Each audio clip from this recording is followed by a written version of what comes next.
Sa pambungad na eksena, ipinakilala sa atin ang ating bida, si Wong Fei, na nakikipaglaban sa isang horde ng iba pang manlalaban sa gitna ng buhos ng ulan. Sa kabila ng mga pinsala, lumaban siya ng husto, na ipinakita ang kanyang pambihirang kasanayan sa martial arts. Ngunit nakalulungkot, natalo siya dahil sa dami ng bilang ng mga kaaway na nagpabagsak sa kanya. Sa kanyang kawalan ng kamalayan ay naalala niya ang mga araw noong bata pa siya, sila ng kanyang ama ay nagpatakbo ng isang orphanage.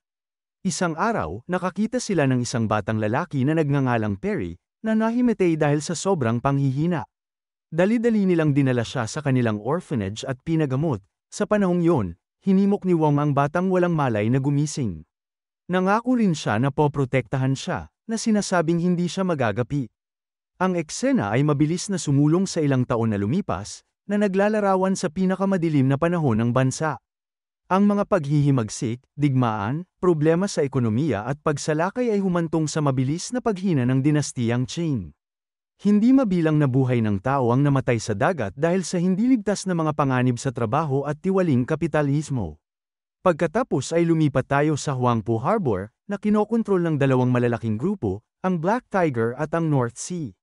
Ang Black Tiger Gang ay hindi lamang kumokontrol sa mga daungan, nasisiyahan din sila sa kanilang malalaking negosyo, tulad ng mga establishmento ng mga kasino, mga tindahan ng opyo, at mga bahay-aliwan. Ang bawat isa sa mga sektor na ito ay pinangangasiwaan ng 30 ni Master Louis na sina North Evil, Black Crow, at Old Snake. Sa puntong ito, nagpasya si Master Louis na mag-recruit ng higit pang mga sundalo, na isa sa kanila ang magiging kanyang ika-40 na anak. Para dito, tinawag niya ang ilang magigiting na miyembro ng Black Tiger Jr. na naglilingkod sa gang ng higit sa 5 taon. Isa na rito ang pangunahing tauhan na si Wong. Lahat sila ay iniharap kay Master Louis habang siya ay nagtatanong sa isang traidor. Walang awa niyang pinatay ang traidor sa harap ng lahat pagkatapos nitong tumanggi na aminin ang kanyang mga kasalanan. Nagulat ang lahat ng mga lalaki maliban kay Wong na nakatayong matatag at walang anumang takot sa kanyang mukha, na nag-iiwan ng positibong pananaw sa Master. Kasunod nito, magsisimula ang proseso ng paghahanap, at ang lahat ng mga mandirigma ay itinalaga na humawak ng isang tasa. Pagkatapos ay ibinuhos ng Master ang kumukulong tubig dito, dahilan upang malaglag ng mga mandirigma ang tasa dahil sa init. Gayunpaman, si Wong ay patuloy na hinahawakan ang tasa kahit na nasasaktan ang kanyang mga daliri sa init. Kasunod ng paglilitis, itinalaga ni Master Louis ang mga napiling mandirigma na may misyon na patayin ang pinuno ng gang sa North Sea. Ang sinumang makakagawa nito ay pipiliin bilang kanyang ika-4 na anak. Determinado na makuha ang posisyon, pinasok ni Wong ang punong tanggapan ng North Sea Gang kinabukasan. Doon, kumpiyansa siyang nakipaglaban sa mga bantay at pinasuko sila. Pagkatapos ay humarap siya sa pinuno, at isang matinding laban ang naganap sa pagitan ng dalawa. Gamit ang kanyang martial art, nagtagumpay si Wong na manaig at pugutan ng ulo ang kalaban gamit ang kanyang sariling espada. Makalipas ang ilang sandali, isang grupo ng mga miyembro ng North Sea Gang ang sumugod sa kanya, na nagpasimula ng isa laban sa lahat. Ito ay nang ang ating bida ay bumagsak, gaya ng ipinakita sa unang eksena. Ngunit sa kabutihang palad, isa sa kanyang mga kapwa-miyembro ng gang na nagngangalang Big Tooth ay nagpakita sa tamang oras. Nag-set up siya ng mga paputok upang makagambala sa mga kaaway at mailigtas si Wong. Sa sandaling bumalik sila sa punong tanggapan ng Black Tiger, humanga si Master Louis sa katapangan ni Wong at inampun siya bilang kanyang ika-4 na anak. Pinagalitan din niya ang 3 pa niyang anak dahil sa kawalan ng killer instinct tulad ni Wong. Sa ibang lugar, galit na galit ang anak ng pinuno ng North Sea na si Wulong matapos makitang nakabitin ang ulo ng kanyang ama sa daungan. Bilang resulta, nangakong ipaghihiganti niya ang kanyang kamatayan sa pamamagitan ng pag-ubos sa Black Tiger. Kapag ganap na gumaling si Wong ay inutusan siyang magsagawa ng pangwakas na seremonya bilang ika-40 na anak sa pamamagitan ng pagpapatato sa kanyang likod. Sa gitna ng prosesong ito, nakikipag-usap siya sa isang matandang tattoo artist, na nagbibigay sa kanya ng maraming kaalaman tungkol sa Black Tiger. Isa na rito ang tungkol sa lihim na money vault ng gang na mabubuksan lamang gamit ang 2 magkaibang susi.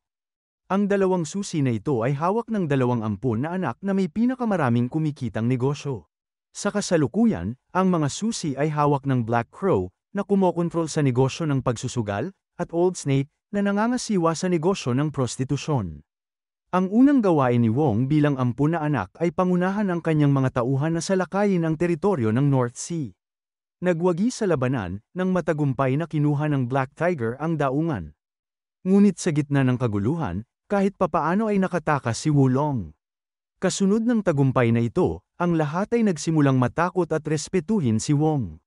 Habang lumilipas ang panahon, naninirahan siya sa kanyang tungkulin bilang isang mob boss at mayroon din siyang isang personal na taga-aliw, si Orchid, na nagkataon na kaibigan niya noong bata pa sila.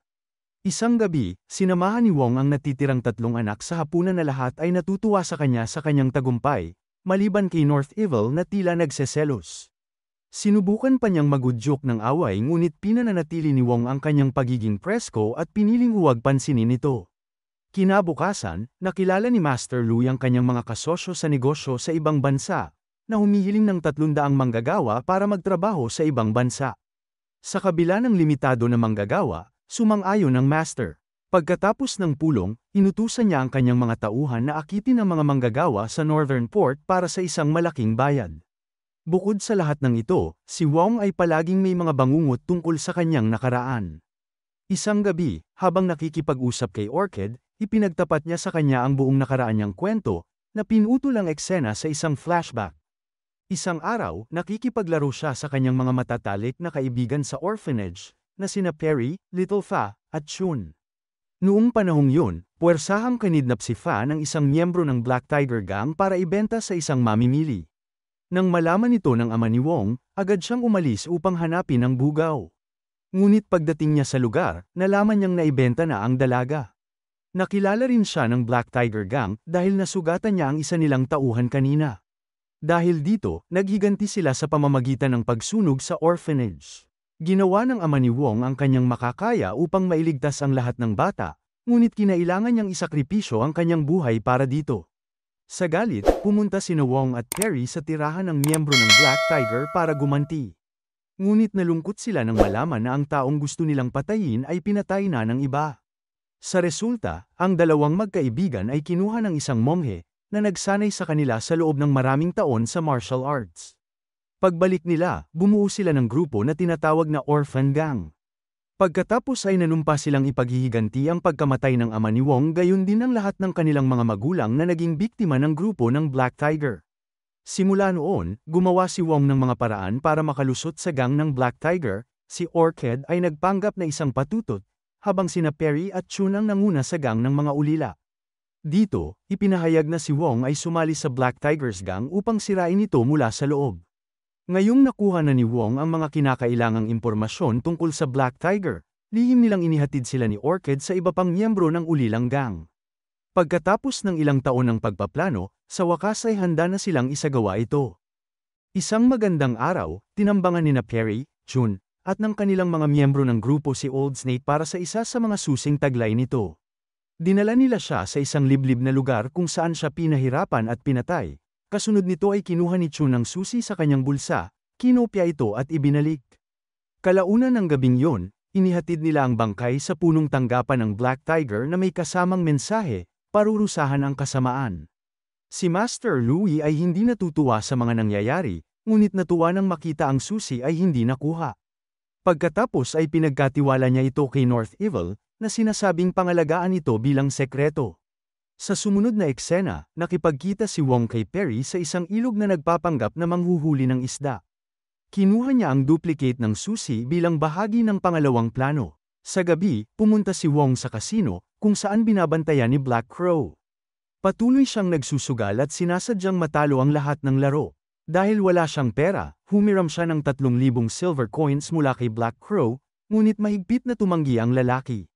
Bilang resulta, binigay sa kanya ni Wong ang duplicate na susi. Nagtataka si Black Crow kung paano niya ito nakuha, kung saan sinabi ni Wong na kinuha niya ito mula kay North Evil. Pagkatapos ay inakusahan niya si North Evil para sa pagsisikap na i-duplicate ang susi bago pa man ipinagkatiwala sa kanya ni Master Lu ang tunay. May pag-aalinlangan si Black Crow, kaya dinala niya si Wong sa Money Vault na matatagpuan sa malayong bahagi ng lungsod. Ang kanyang hinala ay ganap na napawi nang mabuksan ng duplicate na susi ang vault.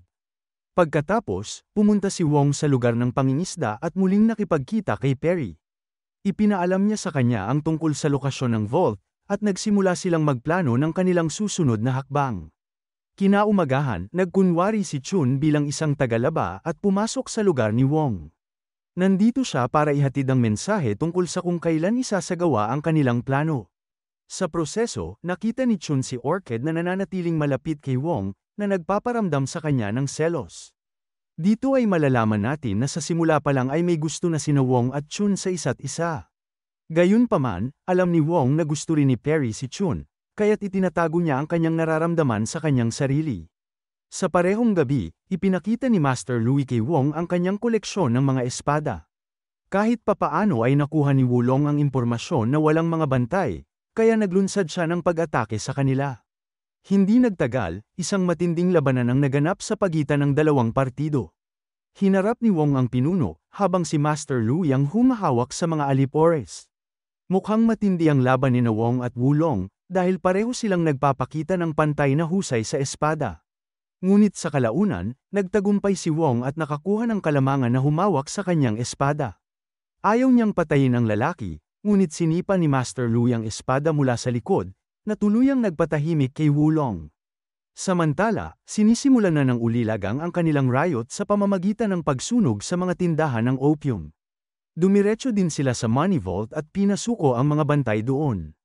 Kasunod nito, hinikayat ni Chun at ng ilang miyembro ng grupo ang kanilang pangunahing target, si Black Crow sa isang liblib na lugar, habang iniistorbo ni Perry ang mga alipores palayo sa kanilang amo.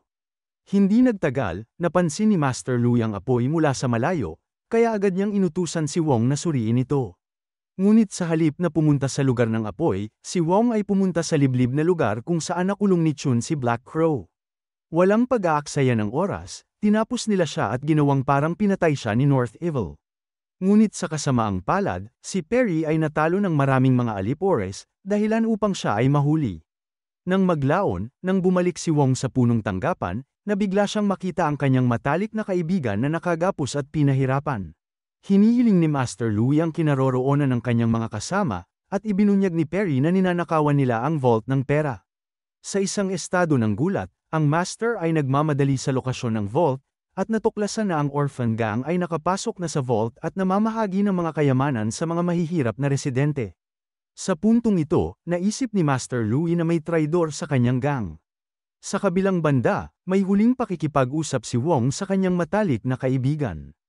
Tinanggap na ni Perry ang kanyang kapalaran, dahil alam niyang kailangan niyang mamatay para mapanatili ang sekreto ni Wong. Kaya naman, binigyang diin niya na dapat nilang unahin ang kanilang misyon kaysa sa kanyang buhay. Pagkaraan ng ilang sandali, isang galit na si Master Louis ang bumalik at inutusan si Wong na patayin si Perry. Ngunit bago pa niya magawa yon, dinala ng mga sundalo ang bangkay ni Black Crow, na ikinagulat niya. Bukod pa rito, ang katawan ay may marka na may kaparehong hugis ng tungkod ni North Evil, na naguudyok sa hinala ng Master sa kanya. Upang patunayan ang kanyang kawalang kasalanan, inilagay ni North Evil ang kanyang espada kay Perry, na hinihiling na ibunyag niya ang katotohanan. Gayunpaman, pinatay ni Perry ang kanyang sarili gamit ang espada na nakadikit sa kanyang leeg. Ang kaganapang ito ay nagmumukhang sinusubukan ni North Evil na pagtakpan ang kanyang mga ginawa. Sa kabila ng hinala, lumayo si Master Louis nang walang anumang aksyon. Para naman sa ating bayani, nalungkot siya sa pagkawala ng kanyang matalik na kaibigan, at sinimulan niyang alalahanin ang lahat ng mga nakaraang alaala na magkasama sila. Kinaumagahan, umiyak si Wong sa mga bisig ni Orchid, nagdadalamhati sa pagkawala ni Perry. Sinusubukan niyang pakalmayan siya at hikayatin siyang manatiling nakatuon sa kanilang misyon. Sinasabi rin niya na may plano siya ngunit hindi pa niya ito pwedeng sabihin sa kanya. Noong gabing yun, nag-e-enjoy si North Evil sa kanyang spa nang lapitan siya ni Orchid at ng kanyang kasamahan. Nakuha nila ang madaling pagpasok sa pamamagitan ng pagsasabi na mayroon silang isang lihim na isisiwalat tungkol kay Wong.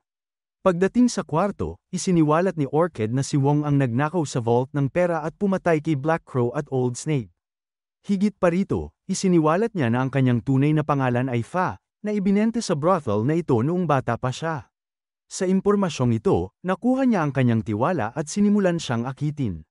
Sa paniniwalang naabala niya siya, sinubukan ni Fa na saksakin siya ng kanyang nakatutok na hairpin, ngunit hindi ganoon kadali na malinlang si North Evil. Walang awa niyang nilunod ang babae hanggang sa mamatay bago tumungo sa kanyang mga kasamahan. Ngunit sa sandaling ito, ipinahayag ng huli ang kanyang sarili na si Chun. Agad niyang ginamit ang kanyang kutsilyo at tinapos si North Evil sa isang pagkakataon. Kinaumagahan, sina Wong at Chun, kasama ang buong grupo ng mga ulila, ay nagbigay ng kanilang huling pagpupugay sa libingan ni Perry at Orchid. Kasunod nito, binigyang diin ni Wong na ngayon na ang panahon para gumawa sila ng revolusyon. Sinimulan nila ang pamamahagi ng mga sulat sa lahat ng mga mamamayan, na hinihimok silang sumali sa paglaban sa Black Tiger. Pagkatapos ay sinanay sila ni Wong sa martial arts upang madagdagan ang kanilang lakas. Sa gitna nito, naglalabas din sila ng 300 manggagawa, na ibebenta na sana sa ibang bansa. Ang buong lungsod ay nasa panig na ngayon ni Wong, at sama-sama, nagtitipon sila sa labas ng punong tanggapan ng Black Tiger. Ang masa ay higit pa sa sapat upang lipulin ang Black Tiger, ngunit ayaw na ni Wong ng karagdagang pagdanak ng dugo. Kaya, hinahamon niya si Master Louis sa isang tunggalian, na agad namang tinanggap ng Master. Pagkatapos ay pumasok si Wong sa gusali, at ang una niyang ginawa ay sinunog ang lugar upang sunugin ang buong punong tanggapan. Pagkatapos nito, magsisimula ang tunggalian sa gitna ng apoy. Matindi ang labanan, dahil pareho silang magaling. Samantala, lumalala ang apoy, na pinipilit silang magpatuloy sa taas. Pagkaraan ng ilang sandali ng mabangis na tunggalian, si Wong ay namamahala upang makakuha ng kalamangan, sinaktan niya si Master Louis ng sunod-sunod na pag-atake, na nagpatalsik sa kanya. Ngunit ayaw din niyang patayin ang kanyang bagong ama, kaya't niligtas niya ito sa tamang oras. Gayunpaman, tinanggihan ni Master Louis ang kanyang tulong at hinayaan ang kanyang sarili na lamunin ng apoy sa halip na mamuhay sa isang nakakahiyang buhay. Nang tuluyang nawala ang Black Tiger, ang Huangpu Harbor ay napalaya mula sa pang-aapi. Ngayon, si Wong at ang kanyang ulilang gang ang namamahala sa lungsod. Nagtapos ang pelikula sa pagpapasinaya ni Wong ng isang bagong martial arts school, na sumisimbolo sa kanyang tungkulin bilang tagapagtanggol ng lungsod at ang bukang liwayway ng isang bagong panahon ng kapayapaan at kasaganaan. Dito na nagtatapos ang kwento, sana ay nagustuhan mo ito. Kung hindi ka pa nakasubscribe ay mag-subscribe ka na upang matulungan mo ang channel na ito. Mag-comment ka na rin tungkol sa kwento. Salamat!